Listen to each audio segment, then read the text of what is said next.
Well, on behalf of World Trade Center Utah, I would just like to say good morning and thank you for attending this morning's webinar. We are very excited to be joined by Cody Broderick, CEO, founder of inWhatLanguage, a wonderful company doing great things with content and translation, as well as the CEO and co-founder of DevelopBright, Chase Saxton, a longtime friend. Grateful for both of their participation.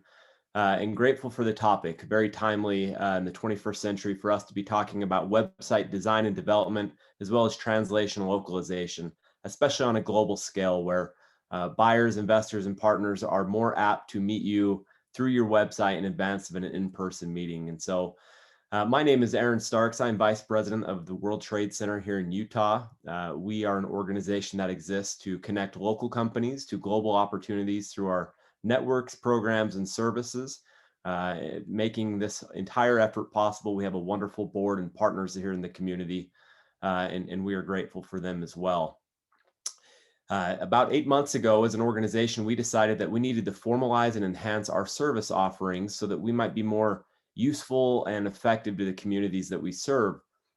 We formulated a new team dedicated exclusively to the private sector and growing companies. We refer to that team now as Global Business Services.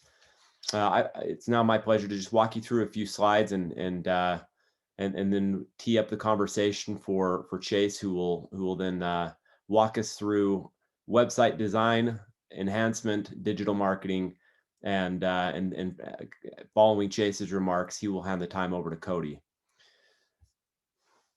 We have about a 15-year history here in the state, World Trade Center, Utah. We belong to a greater global association with over 100 offices around the world. We're grateful for that. We're grateful for the association that we share with our counterparts in each of these countries and cities around the world. 15 years ago, then Governor Huntsman looked at the state of Utah and understood that the economy would continue to diversify and expand. It became apparent even then that the 130 languages that we speak, coupled with a vibrant growing economy and low unemployment rate, would soon position Utah as a destination, a global destination for business.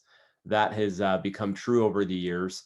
And as the economy and the state has grown, we've been able to grow with it. We offer many services and products to companies that we work with. One of those being the trade mission. I'd like to throw a plug in here for an upcoming trade mission where Governor Cox will be joining us on a trip to Mexico, where we will take a cohort of companies here from the state to Mexico to meet with foreign dignitaries, line up meetings with potential buyers, investors, and sellers in Mexico so that we can grow our brands here in the state. Aside from that, we offer grant funding. Many on this call may be aware of our State Trade Expansion Program grant. If you are a company looking to pay for services such as website development, digital marketing, translation, localization, if you need a great freight forwarder to take your product from Utah to Bangalore or Bangkok, World Trade Center has grant funding available to subsidize the cost of any of those services that you may need, as well as other things.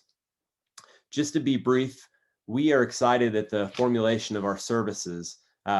We know that every industry in the world is represented right here in our backyard, which is an absolute advantage for us as a state. But for us as an organization, there is some complexity in that. So our team has gone to work and created the service that is industry agnostic and serves any company regardless of their size. Phase one, our first step in helping a company, is what we refer to as pathfinding. That is helping them create a global strategy where they can be informed and confident on the markets that they're selecting and moving into. Too often we hear in the state companies that walk through our door who want to go to Bangkok or Germany. And when we ask, well, why Bangkok or Germany? Many times the answer is because I read about it in a book or I served a mission there. We want to take the complexity out of the process, make it very intuitive, and help you make an informed decision on behalf of your shareholders, your investors, and your employees. And so we assess your company. We help you determine if your capabilities and resources are adequate for global expansion. If there are pre-existing international accounts, from there we help you determine who your buyers will be in a foreign market. really we want to answer the question, why would a consumer choose your brand over a competitor's in a foreign country? And then from there, using a proprietary algorithm that we've developed, as well as software that we've subscribed to, we've married the two and created an excellent market research process. We get very macro to begin with. We boil the world down to 5 countries for you that make sense for your product or industry. We look at things like political stability, ease of doing business, and overall market potential. We help you understand the risks associated with each market, the regulatory environments, and so forth. And then as we submit that list of 5 countries to you, together we select 2 from that list of 5, and we issue 1 more market research report. We refer to that as a focus report. It's very granular and detailed. The purpose of that report is to help you understand how much it will cost, what your landed cost will be in your overall initial investment, how much time it would take for you to get into that country, whether it be a greenfield investment, locating a distributor, or finding an investor, and what services you require for you to be compliant in the new country that you're doing business in. We're proud to say that already since January, we've engaged and are providing the service to 50 companies here throughout the state. Really, really happy about that. And at the end of this process, we then help you take about 30 to 60 days, depending on the timing. And we walk you through phase 2, where we launch your business by providing you with the services that you need to be ready to go. So that could be the marketing and sales, it could be translation, localization, or just your tax planning and due diligence. Whatever it may be, at World Trade Center, we have vetted partners who are qualified and prepared to help the brands we represent. We act as the general contractor to a degree, bring them in so you don't have to go find them on your own. The process is seamless for you as a company. So we prepare you for your global launch. And phase 3 is really where the rubber meets the road. We pull all of it together. We get on a plane with you and we go and we help you grow your company. We get a deal done.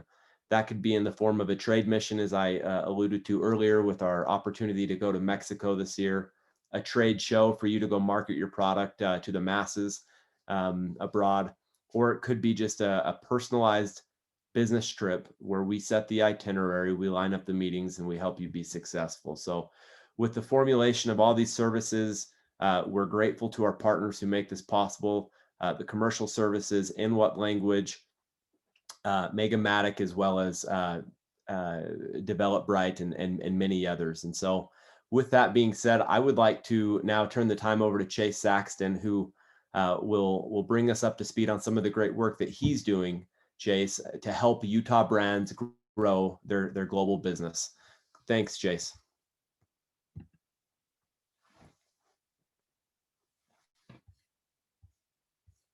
Yeah, Chase, absolutely. Thank you, Aaron. No, sorry. I was just switching real quick. So good to be with everyone today.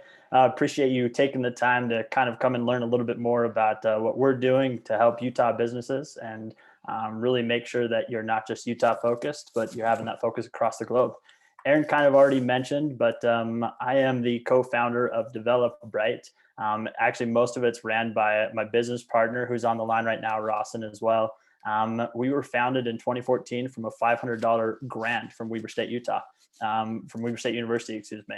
It was a college project that kind of has since cascaded into what it is today. Fast forward in those 7 years, we've built roughly 2,000 websites. We are responsible for some of the top grossing Shopify stores in the world. And you can kind of just see some of the partners that we're aligned with from a technology standpoint.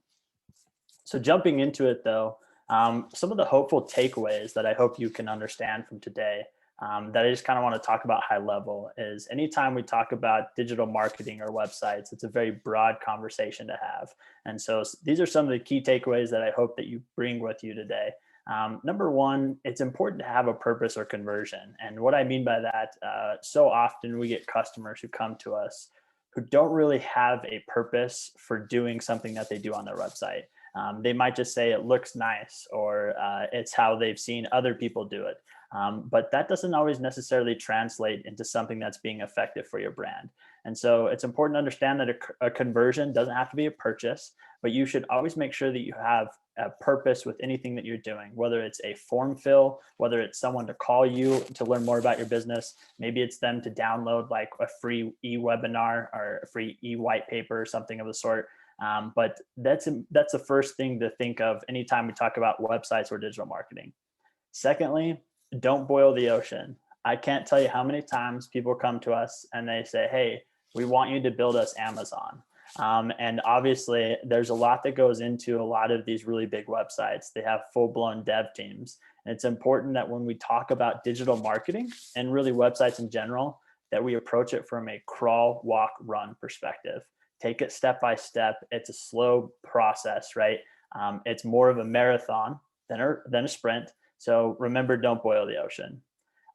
The third thing is that consistent efforts lead to profound growth. I love this piece because so often we see, again, customers who put so much effort into it at the start, but they quickly get burnt out. And the problem with that is if you don't have consistency, then your brand is never really going to be able to be taken to the next step from a digital perspective. Don't reinvent the wheel, pretty self-explanatory. Google was not the first search engine. Facebook was not the first social media marketing website. And even Amazon was not the first marketplace, right? So don't reinvent the wheel, but find what's not working with some of your competitors who maybe are making things, who are doing well, and find a way to make it better. And then if you fail, you're finally marketing, because it's inevitable. Marketing is a series of peaks and valleys, right? And so really as a marketing agency, what we try to do is eliminate those failures, but they're inevitable anyway.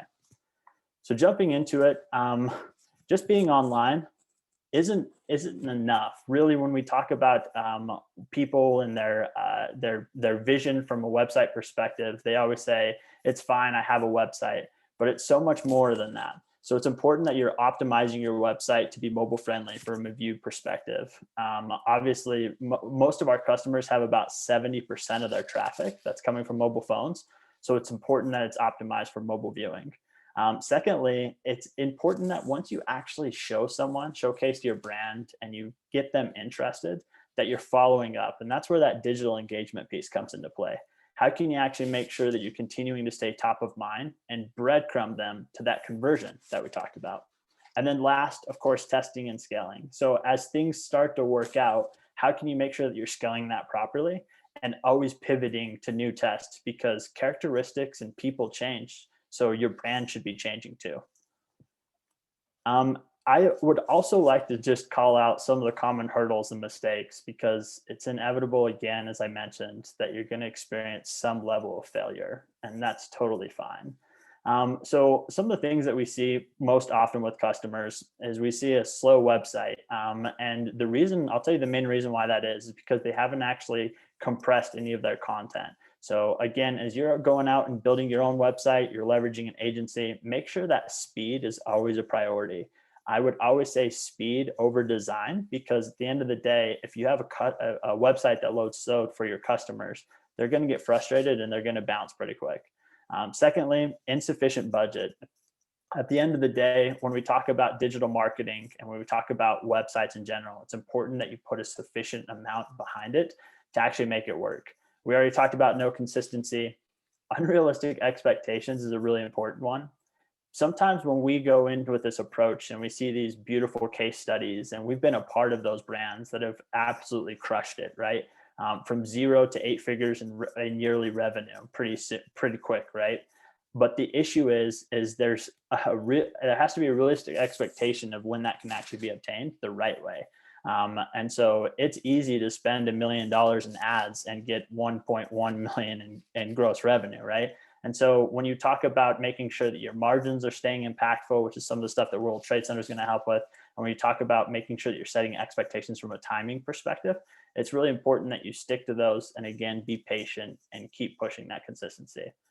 Lack of execution, pretty self-explanatory. We have a lot of customers who say they want to do something. They say they want to grow. They say they're ready, but there's no real effort behind it, and there's no accountability. And then again, I'm going to hammer this home to the point where it's probably a broken record, but they forget their conversion. They forget their purpose. So again, it's not just enough having a beautiful website. You have to have a purpose with everything that you do. And that's really where the data side comes into play to help you understand What is that purpose, right?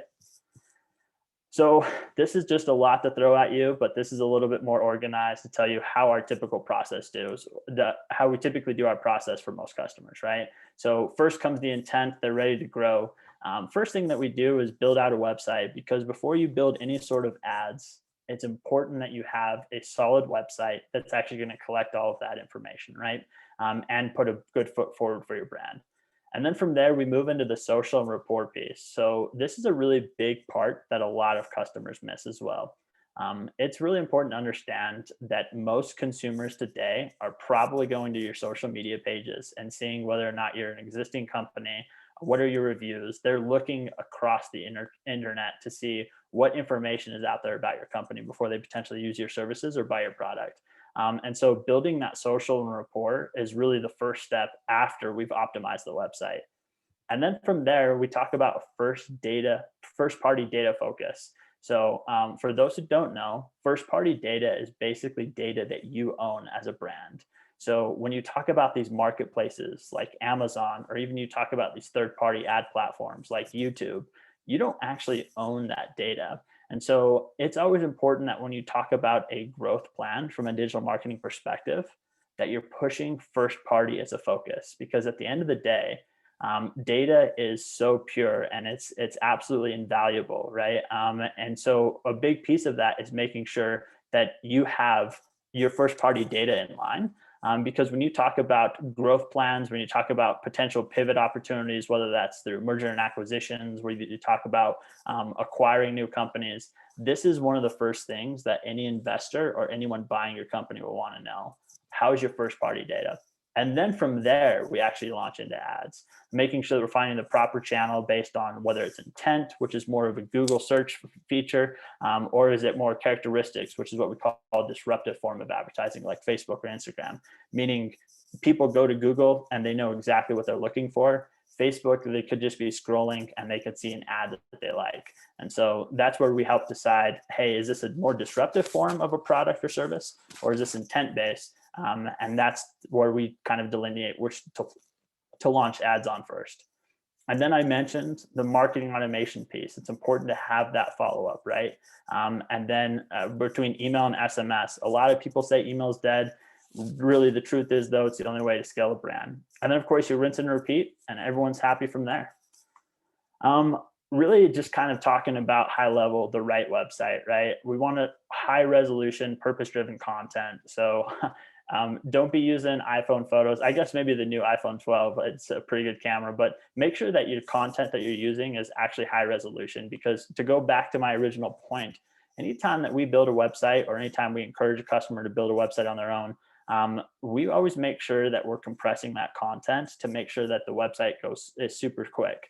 And a big piece of that, when you go and compress low res content, it's going to become even more low res. And so it's going to look really pixelated.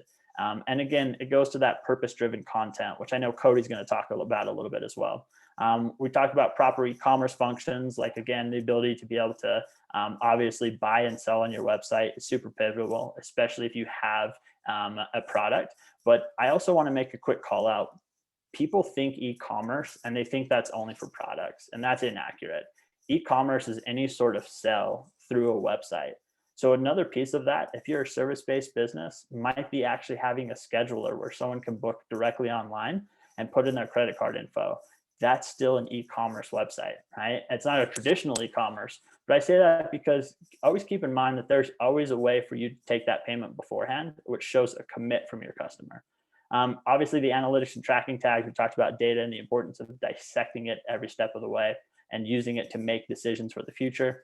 And then your SEO, right?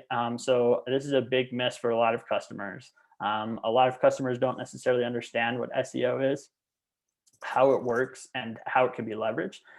So really just starting out with the basics, make sure that all of your titles and metas are set up properly. And then we talked about the reviews and the rapport. So moving right along into the growth channels, things to just keep in mind. Choosing a proper channel is one of the most important things. I already talked about it a little bit more, but you really have two main ways to think of this. Number one is through a disruptive form. So again, a disruptive ad is something that wasn't necessarily expected. You're using characteristics such as age, income, geolocation, interest, anything of the sort to actually target those ads to those people. Whereas intent-based is usually based on Boolean, meaning they're searching for it to some degree, whether that's through Amazon, whether that's through Google search, or even Bing. That's an example of intent-based. More often than not, most products are disruptive forms of service, whereas most services are intent-based. For example, if you need an HVAC system, you're probably not waiting to scroll by an ad on Facebook. You want that now, you need it now. So you go to Google and you find out where a good HVAC company is. Second thing, we already talked about it, make sure you have sufficient budget. I would always tell customers, if you don't have a sufficient enough budget to start out, to wait, save up for it, because it's going to be more impactful having that budget.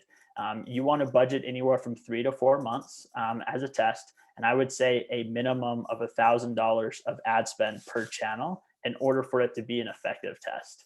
And then be patient. Obviously, all good things take time, and it's going to take time to ramp up your brand. And then last thing, like I said, email and SMS for that marketing automation to truly scale. And closing things out just really quick, I want to hammer home that first party data. For many of you on the call, many of you listening to this afterward too, this probably is the first time you've heard of what first party data actually is.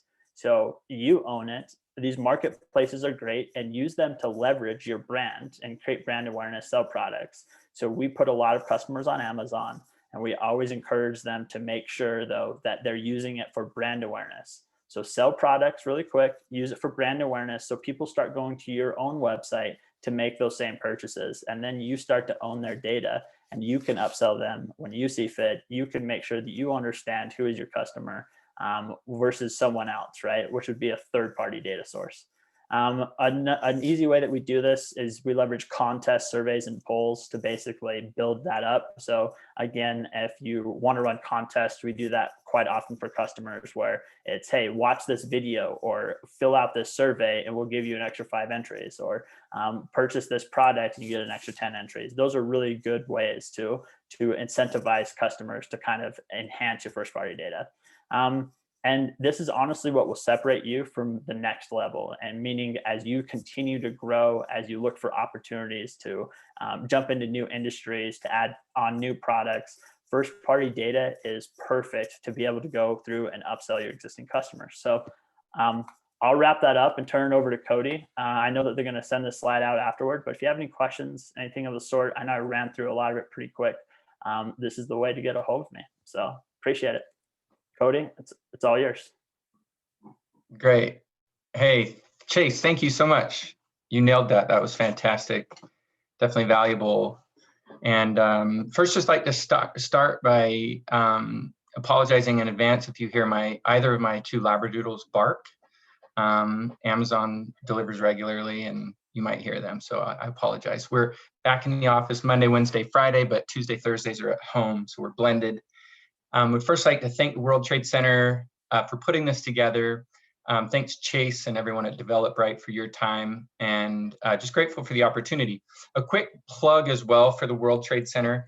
I am in your shoes as an organization. I've been in your shoes. So as it relates to navigating the business, the growth, the global landscape. And I can tell you that those services that World Trade Center Utah provides, phase 1, 2, and 3, have had a big impact in our business, from engaging in market research, grants. We've received grants. We've done trade missions. We've worked with U.S. Commercial Services for gold keys. So they are the experts in our state as you're looking at growing and scaling. Lean on them, and they will help you succeed.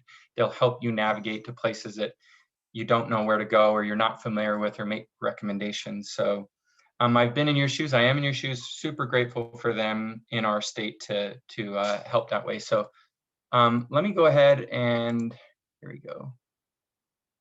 Share my screen. It's a great use of your time right now to be on this webinar. We're coming out of a pandemic. The light at the end of the tunnel is getting bigger.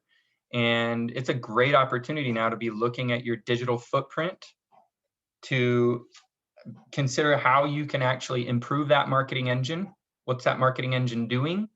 What's the status of your marketing? Are those components and pieces that Chase kind of spoke to working? Can they be improved? And then also, from my perspective, what are you doing to grow and scale in other markets, right? So that's what I want to talk to you about today. It's growing your global revenue, speaking in your brand, your content across every language. So go ahead and get started. Just from an agenda perspective, I'll give you a brief introduction to the company, who we are, what we do, what we're passionate about. I'll then move into a few factors to consider as you start to go global, things that you're probably already juggling and considering right now. We'll talk a little bit about website localization, the actual process of making your content feel local. It's important to emphasize the difference between translation, which is the adaptation of word, and localization, which is the adaptation of meaning. So what it means to adapt the meaning of your content, make it feel like it was authored in someone's native language, and the impact that you can have by localizing your content, the benefits that will come from that. Many benefits tie in directly to what Chase was talking about from a marketing perspective. So we'll look at some of that.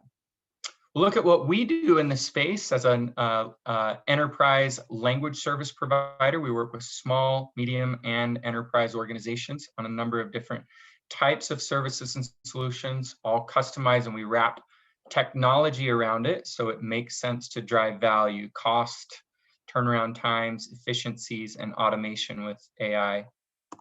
And then we'll just leave a little bit of time for Q&A, probably have Aaron and Hannah hop back in and maybe spearhead some of that. So let's jump in here. Just a little bit about our company. I won't, go over all of this quite a bit. I wanted to start with our values as an organization. You can see with number 1 and number 6, we place a heavy emphasis on our clients and our partnership with them. Heavy emphasis on individuals at the company growing and learning, pursuing professional excellence. We also give 1% of our revenue back to impact causes that help break down language barriers. A quick corporate overview. We've been in business 11 years, started here in Salt Lake City, Utah, in a very small one-room office in Cottonwood, and have since grown to what you see here on the screen, 100+ enterprise clients. We've got offices, a large office in Bucharest, Romania, Argentina, and Manila in the Philippines, and offer a wide variety of language services and solutions, 24/7, 365, around 10,000 linguists that we vetted that are credentialed, degreed, certified. We have about a 12% pass rate. So when you combine that footprint, some pretty powerful technology, a lot of experience, we have the ability to provide scale for different types of language solutions and services, which I'll get into. One of the things that drives us at the organization is our passion and our mission to unify people and communities through innovative translation solutions. So I fell in love with the industry about 16 years ago with the idea of synchronizing people and businesses. Wow, how do we do that? How do we synchronize them? How do we help create better experiences, whether those are product experiences, employee experiences, in-person experiences, experiences people have when they read a marketing file or a website. So super passionate about that. We always have been, and our entire team is as well. So as you start to look at the global landscape, there's going to be quite a bit to consider, right? You've probably, a couple of these bullet points on the top are things that are going to be probably, common, or that you understand, or that you're dealing with, or have dealt with, or that you need to look at. And this is where the World Trade Center and their partners can come in and really help as well. If there's any element of these areas, and there's probably another 5 or 10 that you could add on there. So these areas are something that the World Trade Center team really specializes in. So again, I would really emphasize your engagement with them. I wanted to also emphasize executive commitment. If you're looking at exploring the international marketplace, you really need 1 and 2 up there. You have to have that commitment across the board at the C-suite, the VP level.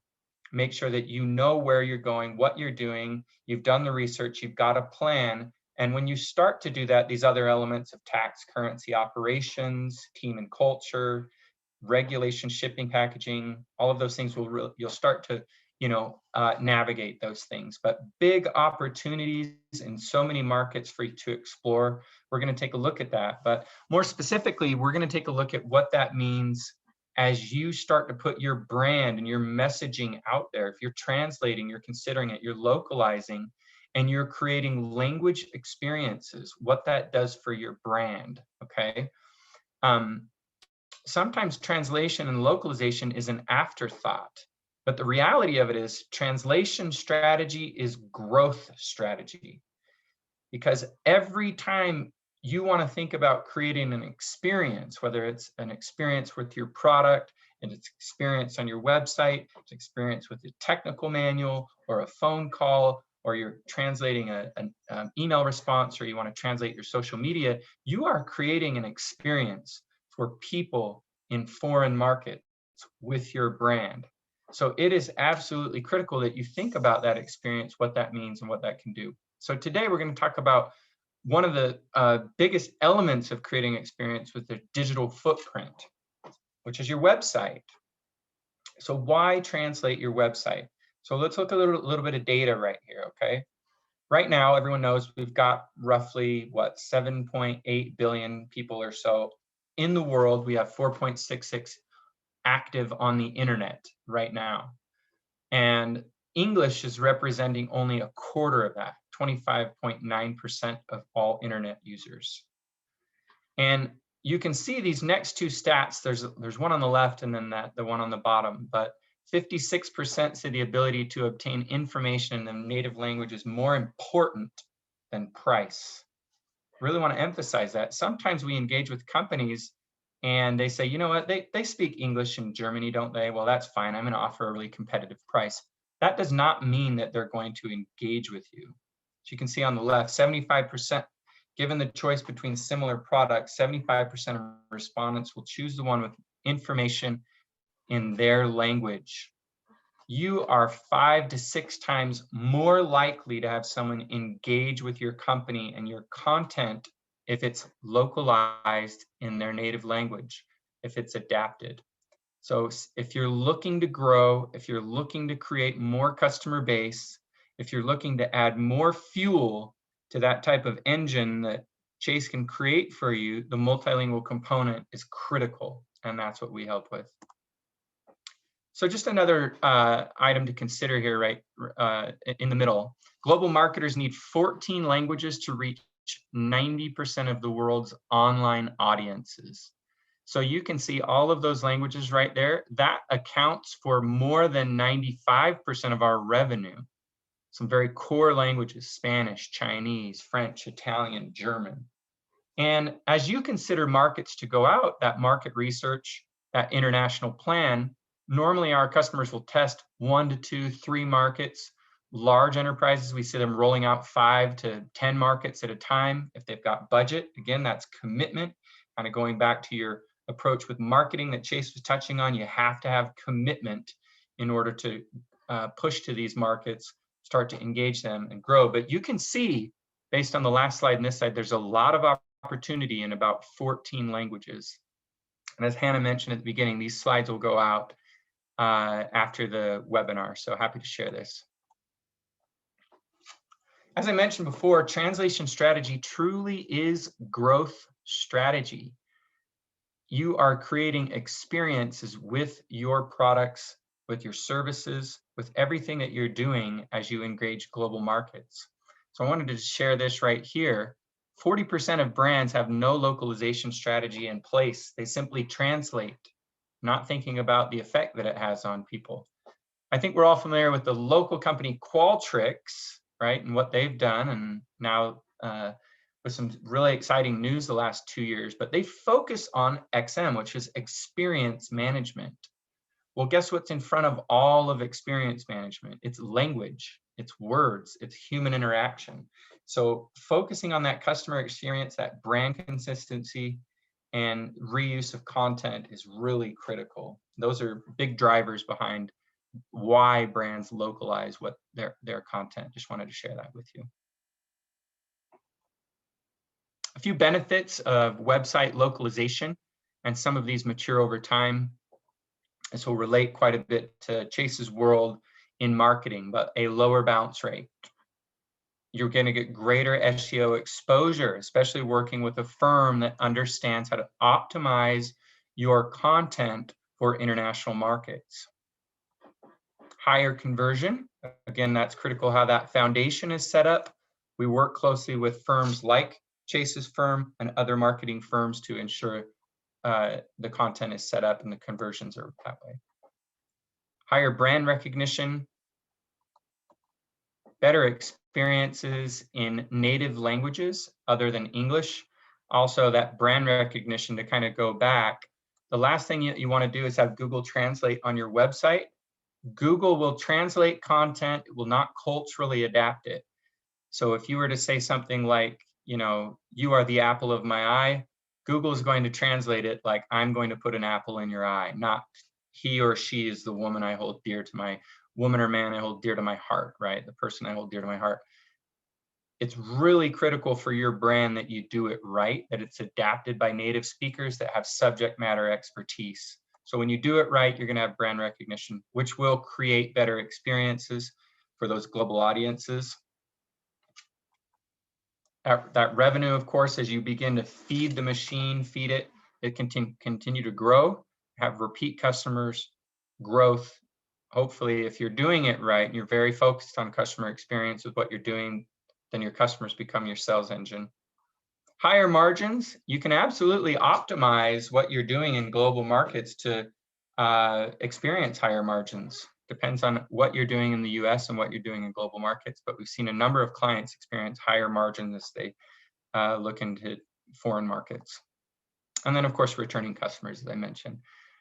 Building your business outside of the US, the world continues to shrink. It's getting smaller and smaller, and it's just really exciting opportunity given all the tools and technology around to help you do that. So you know, speaking to inWhatLanguage, how can we help in your global growth ambition and your goals? Well, we work across the board as a full-scale language services provider in a number of different categories. You can see them up right there, from translation, localizing software, websites, media, so voiceover, subtitling, captioning, interpretation, which is in person, or for Zoom meetings. If you have events, if you have large events and you have 5,000 people that are staying at home and they're virtual, you have 5,000 people on site. We provide the technology and the interpreters to do that. We provide real-time interpreting via audio or video, like FaceTime calls. We have AI and data solutions, learning, training content, multicultural marketing. This is a big one to complement what Chase was talking about, actually consulting and helping you outreach and understand what it means to perform multicultural marketing in different languages. Training and e-learning, so content that needs to be translated, subtitled, training, test, working in LMS systems. That's a big category for us. And then quite a bit of BPO recruiting, staffing, outsourcing in different languages, support in different parts of the world where our customers and partners don't have that internal depth. So a quick view of our technology. I could spend quite a bit of time looking at our technology. We provide a suite of technology tools for translation, interpreting, media, and real-time interpreting that's bundled around connections and APIs, automation, over 50 file types, AI, the ability to add linguists, translators, to get your subject matter experts, your proofreaders, to use machine translation when necessary. So as I mentioned at the beginning, we work to customize solutions based on our clients, based on what they're trying to do, based on their goals, based on what they're trying to achieve, really understand that, then wrap a solution that's built to drive value. So in addition to services we provide, it's tied in with some robust language technology to help move it forward and scale it. As mentioned, over 11 years, we've grown and we've really increased our footprint here locally. You'll see some names: Intermountain, Select Health is a great client. The LDS Church is a great client. We've helped in Moment scale up, Young Living, doTERRA, and most recently, actually, you'll see my mouse over here, Traeger. Traeger has really grown into a fantastic customer, and they are growing so quickly. So I'm sure you can imagine, if any of you have a Traeger, how important their branding and messaging is, their Traeger Nation. So the way in which the strategy that we built to ensure their messaging globally is consistent took quite a bit of time. So we'd love to work with any of you. These are some big name household brands, but as mentioned, we work with small and medium-sized organizations and provide the same level of service and commitment across the board. So it's a little bit about the importance of, taking your brand in different languages, and the importance of your website. Some data there that I hope stood out. I hope it complemented what Chase was talking about. It's critical that you build that engine early on up front, get that marketing engine in place, invest in that. And then when you're ready to fuel it into international growth, that's where we would love to help and go in. And as, again, to kind of speak to the World Trade Center, lean on them for all of those elements to help navigate that, because they're going to point you to someone like Chase at the right time, or someone like, inWhatLanguage. So I believe they're going to share these slides. So here's my contact information. Would love to hear from you. Would love to hear what you're doing, what your goals are, if we can help in any way, and connect you with the team, folks on our team here as well. So I will hand it back over to the World Trade Center team. Thank you so much for your time. Great, thank you so much. Aaron, do you have any questions? Well, let's go ahead and take this opportunity. I have a few questions, but let's open this up to our audience and ask if there are questions for Cody or Chase.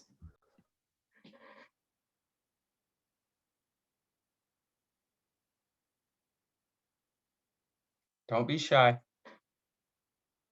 No question is a bad question. Let me jump in here with a question, Cody, for you. You'd pointed out that about 25% of the world's internet users are looking at websites in the English language. Do you expect that trend will that trend more favorably toward translation, or do you think that more and more websites will just convert over to English, as that's more of the spoken language now globally? That's a great question. So that statistic was about 20% 5 years ago. So you're seeing the trend increase, and it wasn't 4.6 billion 5 years ago users on the internet. It was probably around 3.8 billion. So more users on the internet, more using English. If you're speaking English, Spanish, and Chinese, you can basically go anywhere in the world. You're seeing a bigger English push. However, that still doesn't mean it's the primary language of a country. They're going to speak English over in France and in Germany and in Italy. Usually it's a second language. The thing that's really important to remember are those engagement rates. Even if your site's in English, it does not mean that they're going to engage. Okay, great. We have another question from Dean Martinez, and Dean, we appreciate this question. He's asked, can you help us target markets in countries in which we do business? Dean, at World Trade Center Utah, that's what we exist to do. As you think about the process you would follow as a business owner to take your brand globally, you would first plug in with us. We would do the data analytics and the market research to help you select markets. In order to prepare for entry into those markets, we would bring in Chase and Cody's teams to equip you with the services, whether that be optimizing your website or translating it. Once that's complete, then we would then proceed with market entry. I hope that answers your question.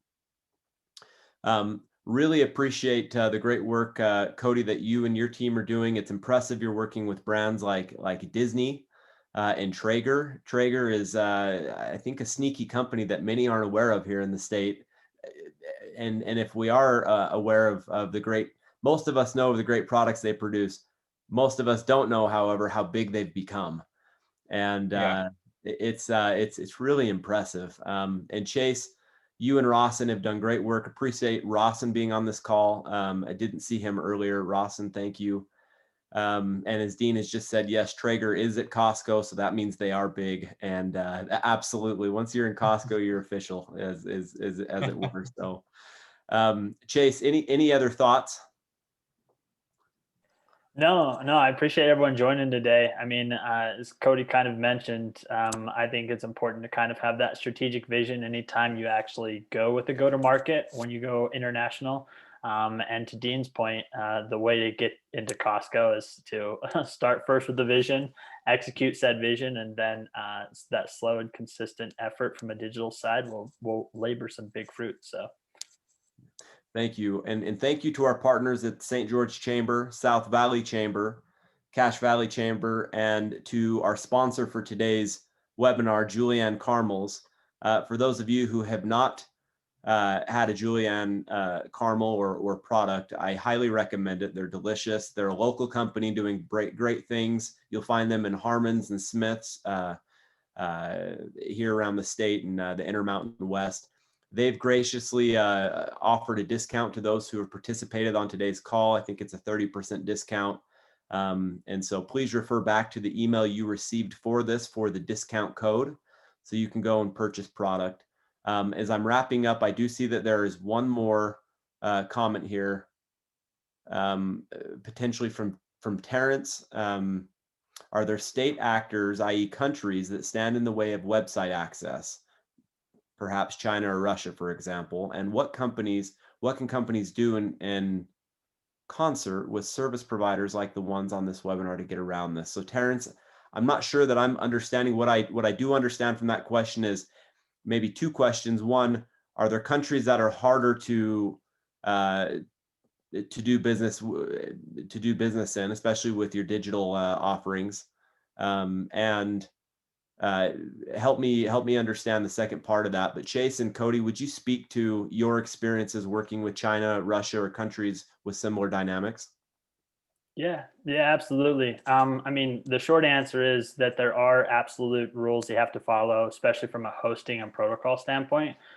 So anytime that you host a website, you do automated backups and security calls. It works differently in different countries of how you can actually run said backups and security calls.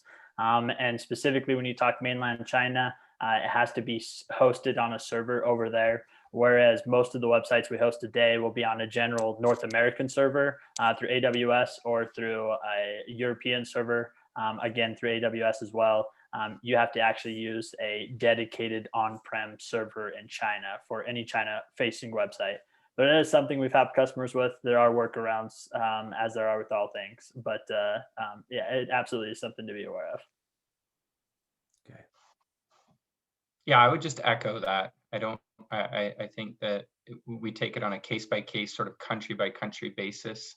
Probably the most challenging is China, but and then we work closely with our partners like Chase's organization to make sure that it is optimized properly. We don't get too much into that level because we're not building the site. We don't do the types of services that Chase does. We're optimizing the content. So we are working with either partners like Chase and those groups or internal dev teams or internal marketing teams that are already running and controlling that.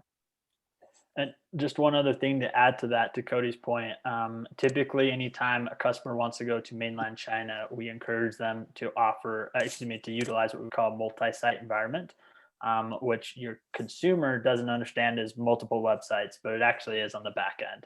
So you would still host the ones for North America and Europe on our servers or a server related to AWS, right? Or even Azure. But then you would actually have a completely different website for China. And again, that's where Cody's team comes into play, making sure that obviously it's translated properly. But yeah, they technically on the back end are two different websites, but your consumer is none the wiser. Fantastic. Great questions. Terrence, thank you. Dean, thank you for your questions. Cody and Chase, it's been an absolute pleasure. We will send the recording out to participants. Grateful to have about 90 registered for this webinar. We hope this will be helpful here in the state of Utah to the companies we represent. Again, thank you and have a great day. Thanks, everybody. Thank you.